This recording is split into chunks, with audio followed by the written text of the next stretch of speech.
katika nchi yetu hakuna, katika akili zetu hakuna,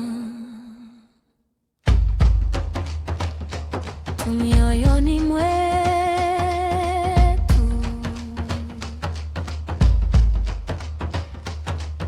mdundo wa uhuru, moto wa uhuru, roho ya uhuru. Sisi ni watoto wa upepo, watoto wa mchanga jua. Sisi ni watu wasio na hisia bandia.